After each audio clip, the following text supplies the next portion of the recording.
This is a nightmare for any watercolor artist to drop something on your work, or maybe a cat walks by and you come in the morning and realize that, or a kid runs into your painting area and drops something.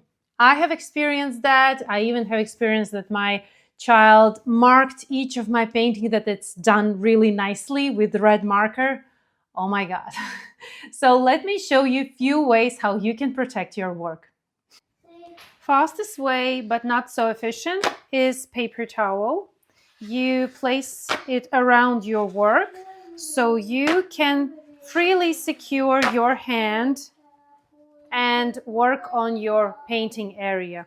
But this can be easily moved, so it's not as protective as. For the second method, you need plain paper, pencil, scissors, and tape. The tape should be an expensive one so you don't tear the original paper. Place plain paper on top of your work. It should be in the beginning while first you have an outline. Not when the painting is ready, of course. You outline, and you can even outline only part of the composition if there are multiple pieces. Then you cut out the area that you will start to work on. Again, it can be done with parts. No need to cut out all composition area. For example, if you are painting a bouquet of 5 flowers, start with only 1 flower and then move forward. Place it on top and secure with tape. This is much safer than paper towel, and you can even, this is to protect from water drips, but to protect from animals and children, after painting session, you can place another plain paper on top of your work.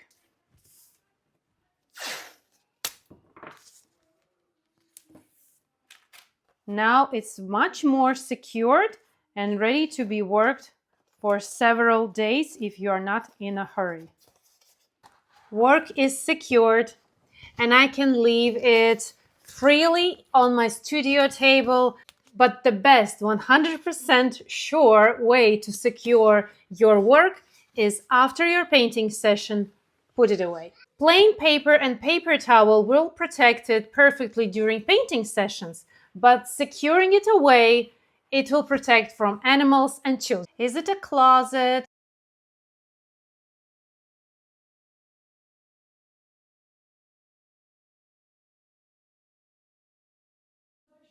Or a drawer?